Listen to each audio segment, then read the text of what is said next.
So we're releasing a lot of new products coming up. The Crafted by JR Cigars just launched. It's doing very, very well. We're going to be talking about that with Terrence when he comes by in a couple of days. But in the next few weeks, you're also going to be seeing something different, another new one that's going to be an exclusive. And you're looking at it right here. We were able to work with the good folks over at General or Forge. I don't know which company this falls under. But the Diesel Disciple is now going to become an exclusive for JR. Limited time, maybe a year, if it depending on how it does. But we now are selling this exclusively. And I've been smoking them like crazy since I got them. When they came and we were kind of like working on the deal, they gave me this box, and I've been just kind of plowing through them. 3 sizes, definitely a Torpedo and a Lancero. I can't remember what the other one is off the top of my head. But smokes really, really good.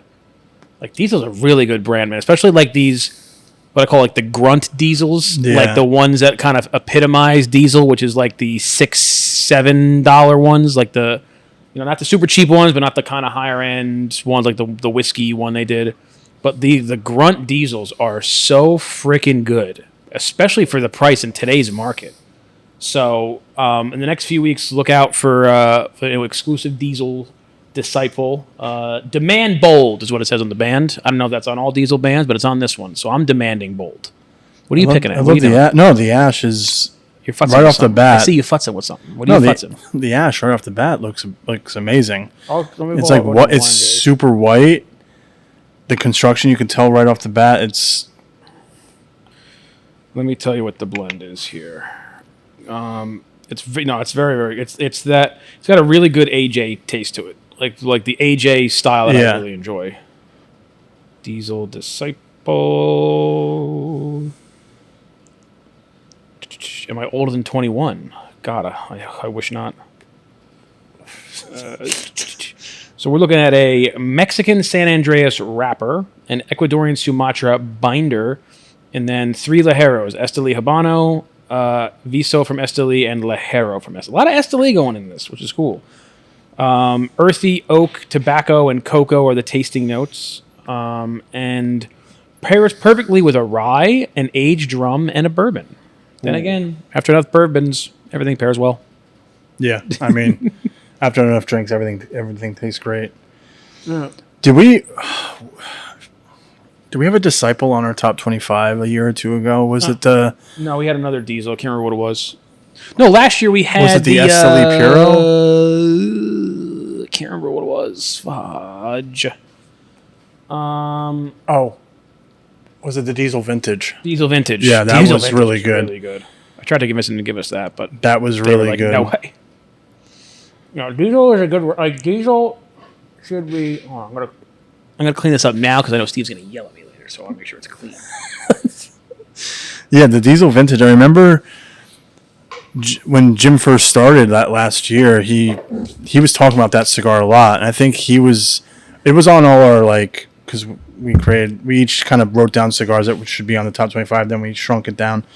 But that was a cigar that was on your list and his, and I was like, I'm going to give it a try. And I was like, yeah. Diesel is the envy of every cigar retailer because Diesel is what you aspire a private label to be, which is so popular that they make it a national brand. Mm-hmm. That's exactly what happened with Diesel. Diesel was a private label at, I'll say, one of our competitors, CI, because it's owned by STG, which is General and Forged. And this is the cigar that kind of got AJ his start. A lot of these cigars, Diesel, Ave Maria, CI, they were really smart in kind of getting with AJ early. I mean, I'm talking early, like 2010. Probably even a little bit, probably even before, maybe 2006. Before anyone knew who AJ was. In fact, when San Latano came out, which was AJ's first kind of like big his own brand. Yeah. And even to a degree when New World came out, a lot of people were like, oh, this is the guy who makes Diesel. Like, that's what he was known as. Now, obviously, his portfolio is longer than my arm. He works on, between his own brands and so many other brands. It is a shame that I feel like he probably gets more recognized for the work he does for others. But, I mean, I wrote a whole article on him in the magazine last year about his own brands and his whole story. He's got a great story. But yeah, Diesel, Ave Maria, these were the ones that like put his name on the map. And I remember even like Big Dane, who I like, right as he started working here, he was like smoking Diesel. I'm like, what do you smoke? Because like I didn't know. Like I was only kind of smoking what JR sold. And it was a big deal then. That's over 10 years ago. It was super popular. Now it's, when you put it in the portfolio of all of the General and Forge cigar brands, it's not ranking in top 3. You it gets Macanudo, lost in the shuffle. You got La Gloria, you got Cohiba, you have Partagas, you have Hoyo. But for what was a, private label brand for them, it started off as one SKU. It really, like I said, it took over. It did exactly what we all hope for when we make one of these projects, is that it becomes so popular that you can bring it national. That every time and unless it has JR's name on it, like Crafted By or Pure Origins, but any of the other stuff, the hope is to get it to be big enough that it becomes like a national thing. You sell it through wholesale and you do a whole... Can you go into a little bit, or if you want to, go into a little bit of what it takes to do like a private label collaboration? Is it... Because you've done them a lot. So if I get into that right now, people are going to be really turned off. Okay, gotcha. All right. It is so unglamorous. Gotcha. It is all...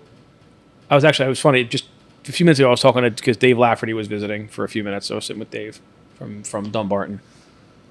It is so unglamorous. It is nothing like what a young cigar smoker, you get to test blends and then like it's going to be a cool thing.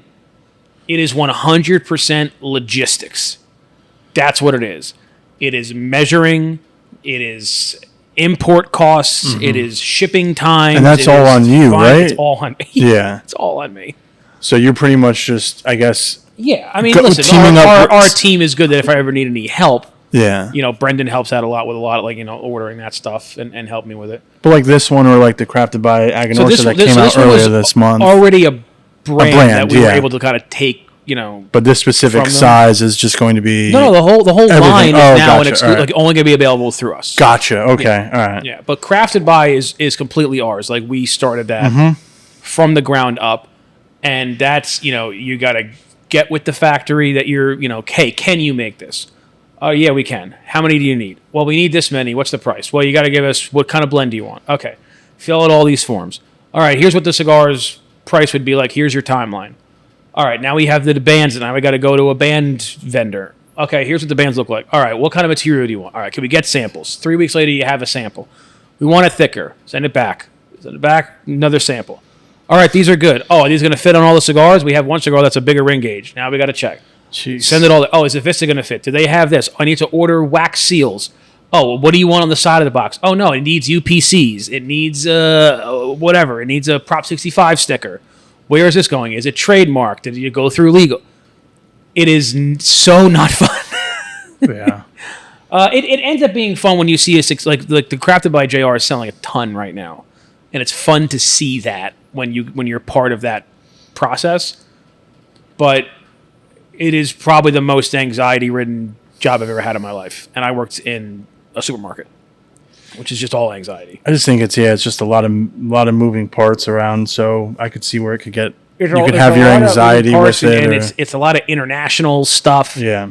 The boxes are coming from China. We have to get them into the DR. Who's handling that? Like, I got to find a broker, and then you got to pay the broker fee. And then how does this all come into the cost at the end? Again, it's not like the worst job in the world. It's not terrible, but it is, I think, much more complicated. I think people feel like you call up Terrence at Aganorsa and be like, I want to do this. Let's collaborate. Here's what it's going to look like. Make me a cigar. Not what it's like at all. Now, I will tell you, if Steve Saka does one for you, here's the benefit. Well, at least what I see the benefit is in getting a private label from someone like Steve Saka, as opposed to where people might think that they don't want this. You don't tell Steve what it's called. You don't tell Steve what the blend is. You don't tell Steve how much it is. You don't tell him how many are in the box. Steve devises a line for you, develops it all himself, handles everything himself, and it's like, hey, you want this? And then you say yes, and then it sells out. Yeah. And he's not. It's not like he's on a high horse about it. It's just like, no, I like to handle every aspect. I don't want to call it Nick Silly Sticks or something like that. Like this is. I have a reputation for my lines and a level of quality, both in the marketing, the branding, and the product that I want to keep. And honestly, anyone who's ever told him to like change it or I don't want to do that is crazy. Yeah, I think there's some. I mean, some things you just don't touch, and I was weird when we were doing the 50th because he wanted to do it in that big like 7x50 whatever, and I'm like, oh man, this is gonna sell. It's too big. Sold out in a day and a half. And then he released that as the SakaCon. Yeah. Can't keep it in stock. And I'm like, man. And you've said too in the past few months that, from doing testing or just finding out that bigger ring gauges are in now, right? Mm-hmm. So maybe you were, that was 2 years ago. Steve yeah. is one of a very, very few people who just have a magic touch that if you're doing a special project with them, it will sell out almost immediately. Very few people have that. There's people who have an extended version of that where like, hey, it's going to be a cool project. You're going to do well with it. You bring it back again next year. It's very, very few people. There's people that like could be like that, but they don't even do private label projects. So like Fuente and Padron, I think they ended up doing something for like Famous, like during their 80th, maybe. Yeah. I don't know. I have to talk to Jim. But I think that was like a 5-year process. Like it was not. It was a lot of jumping through hoops to get that done.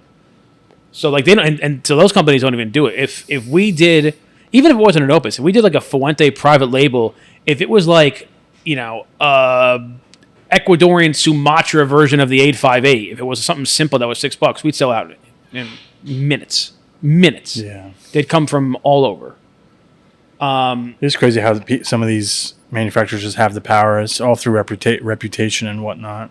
But I'm also surprised more companies don't sell out like in a drop of a dime.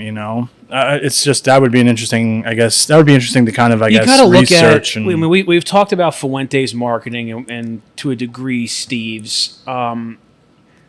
Part of it is marketing. Part of it is also just how he chooses production. I put in like a big order with Dunbarton in the beginning of the year, and it kind of comes in over time. We always have stock of it, but we're never overstocked of it. And then I kind of do he kind of produces it in these kind of batches.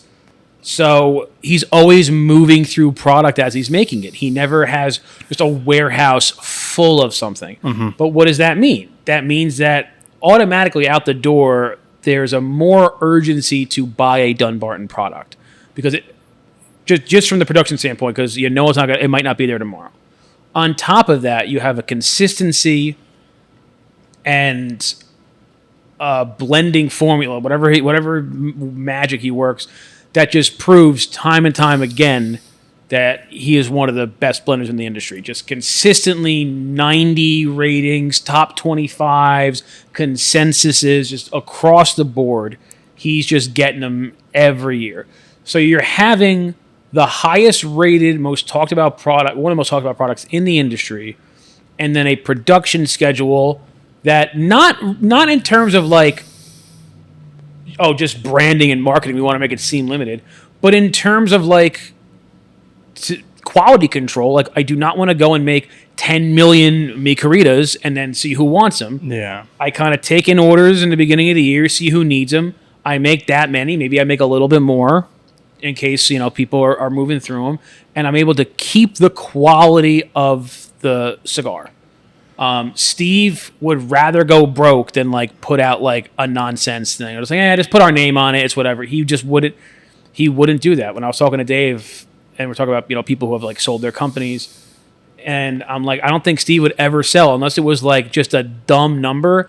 And then all he would do is like a year and a half later, just go start a new company. Like once his non-compete was over, he's like, I'm just going to go start my own thing and just do it again. Like he doesn't, obviously everyone cares about the money you need to in order to have a successful business and to have a livelihood. But Steve, Nick is also like this. John is like this to a degree. People who just, it's the quality of the project is first. everything else is like sure, we're not going to make that much money on it. We're not going to do this. It's not going to be widely available. Like, one of his best-selling things is like the Brulee Blue, and he barely makes it. Like, if he made 10 times more in production, he would sell 10 times more. But he's like, no, it's going to be different. It's not going to be what it is. Yeah. I also do like, and I think I talked about this once on here, how he calculates his price, which is he has a formula that is attributable to everything, where he has a margin that he's making. So if he's spending X amount on creating it, he's selling it for Y amount. And whatever X amount is, it's the same formula. So when he came out with, when he comes out with an expensive cigar, it's not just that, like, oh, well, this still only cost him $1, but now he's selling it for $40. No, he went in there and made this thing cost him $20 or whatever his cost is. He used special molds, or he bought expensive tobacco, or he's literally like he has a margin that he makes. He's not just trying to make a quick buck and fool everyone. No, he will consumers. Like, he'll do like something silly just to make it like, I'm hand rolling all these myself, and I only go to Nicaragua once a year. So he'll do whatever it is to actually make that price indicative of the true cost of it. Mm-hmm. Like, this actually is this percentage higher than my actual cost. It's not like, we're just going to call it our 10th anniversary, but it's like a regular thing, and we're just going to charge more for. And then you look at even what he did with Bronzeback. Like, Bronzeback is like not really more expensive than a regular Umbagog. He could have easily done something, but then also branding-wise, now you're kind of running into Mi Querida. But like, it costs like about the same. It's a very similar cigar. I think it smokes a little bit better. We're selling it like crazy. Yeah. We're moving through it. Yeah, way more than the other Umbagogs. Umbagog is definitely in his top 3 brands under his line for sure. But yeah, it's just an interesting, I guess, path he takes, because like you said, he's not just slapping something on there or saying, we're going to just do this and make a quick buck. Like, every line he has, especially recent, since I've been here anyway, the STFU sampler, I think the Now Leave Me the Hell Alone came out when I first started working here. Like, I feel like he actively tries to torpedo his own projects. He'll make something because people are bugging him and be like, this is going to be awful. And then, like, see, Dave was just saying that the Brulee is like selling like crazy, and like Steve just did not want to come out with a Connecticut cigar. He doesn't like Connecticut. He likes Maduro. He likes Boulder. And he came out and it's like, fine, whatever, here. And now it's like his best-selling product. Yeah. And it's like almost in spite of him. He's like, geez. Like, he's trying to... Do you really think he doesn't expect it to do well, or is it kind of the thing where it's kind of like... I'm gonna say that it's, I didn't really want to do this. Here you go. Now shut up. And he knows that, like, that attitude, not that it's a bad attitude, but like that, like, attitude or that approach to it, people are going to want it more, because I think that's what people love about him. I think he goes into it knowing that he's going to sell through the batch that he made, and it's just a matter of how long it takes. We'll decide if he kind of makes it again. Because Now Leave Me the Hell Alone was supposed to be a one-time thing, and there was such high demand that he had to bring it back at least one other time. He did a run of those. So I think he fully knows that it's Dunbarton, it's going to sell. People are going to buy it at least the first batch. And if it ends up not really hitting, then, all right, well, I still hit my margin. So, like, I didn't, like, lose, I still made money on it, so I'll just go back to the drawing board. But I think it's more of, like, I don't think he anticipates it's going to hit as quickly or as hard. Like, I think Brulee maybe took him by surprise.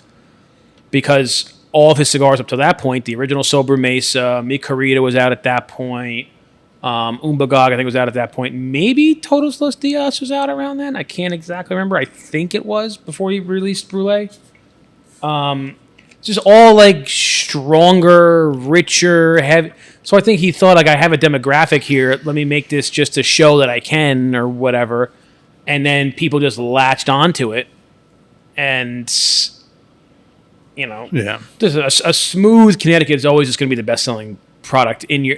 If you do a smooth Connecticut as well as your other cigars, it's going to be your number one selling product. That's why Nick with Charter Oak Connecticut is probably his best-selling SKU. Because I do think Connecticut's go think Connecticut's are for the every day smoker, every type of smoker. I do, because when you do start talking to people, oh, what was kind of like your first cigar you ever smoked, and it always seems to be on. And now all Connecticut's are not mellow or medium bodied, but I just think that they're, I think maybe the color of them, Hey, let's not get racist here. the flavor profile of them, I think it's appealing more to people who are just starting out. I think darker cigars are just more intimidating, but that's another myth. That's a myth, right? Myth that we've talked busted about that myth so many times. Yeah. People don't want to listen. That's on them. By the way, getting back to this Diesel, this is smoking so freaking nice. I was just going to say, getting back to this, you said you smoked this a few times, right? Yeah. But, dude, it's a cigar that I can just keep putting back in my mouth, taking puffs, talking, and whatever. And it's got a nice clean finish on it. It's got some really nice flavor. I'm really excited. You guys should be too. I don't know if this got as much love before, but, and we have some cool accessories we're going to do with it, but this is really, really good, and the price is fantastic. Like I when we launch this, I might pick up a box of this myself, just as like a cigar to like have at my desk. Oh, I'm going to run out and do a thing, or I have a quick meeting. I'm going to throw one of these in. It's not like a super every single puff is a completely It's strong, but it's easy. There are some fun projects that we'll do where it's going to be on a more limited basis, where it will be like you're really trying to hit a certain demographic, like, these guys will come out and they'll really enjoy this. But when you're working on something that you want to make into a wider release, again, you can have a mellow, a medium, a full body. You can have a Maduro or a Sumatra or a Corojo, but it has to be approachable. That's the word I like to attribute to a good cigar now. It is approachable. This is not something that if I give to a newbie, they might not like it. It might not be their cup of tea, but I'm not going to kill them. They're not going to keel over and pass out or just be like, oh, that's so much on the tongue. It's approachable. This is, I think, if somebody had a couple of cigars over the past 2 weeks, they're getting into it. I'm like, hey, this is what a Maduro tastes like. I would give them one of these. Try this out. Let me know what you think. Medium body. This is the experience you're going to get with a complex premium cigar. There's going to be different things going on. There's going to be different flavor notes, but it should finish like this. It should end like this. And after smoking this, because I got a little pat on the back for negotiating this deal from Jim. After smoking this, I'm like, man, I even deserve more. This is going to be like a hit. This is actually going to be a hit. This is going to be a real good thing. Yeah, I mean, the past few cigars I've smoked from Diesel have just been, I don't know. I guess not that I didn't expect it. Just I never heard of the. They were never in our world because so few of them are available to us. And at the end of the day, it was a competitor's private label. How much do you want to carry it on your website? It becomes a thing. But as the brand grew and, it's so popular and it's such a good cigar and it's at such a great price too, when an opportunity like this comes along to work with them on an exclusive, you take it. And I think this is going to be huge, big hit. I think it's going to be the best cigar. But no, I'm looking forward to people, we've sold it in the past, but now as an exclusive, we're going to get to put a lot of muscle behind it. This could be on people's radar more. I feel like, who follow us. Look for this in the next few weeks. And hopefully maybe we have it at Cigar of the Month, 1 month, we'll see. But no, I'm very, very excited for this. So make sure to check out upcoming the Diesel Disciple, soon to be available only at JR Cigar. But until then, I want to thank you for watching. I want to thank you, Chris, for moving around your schedule today. I know it's been a nightmare. I'm a nightmare. But for everyone out there, thank you for watching. Make sure to comment, like, and subscribe. And as always, keep it lit. Keep it lit.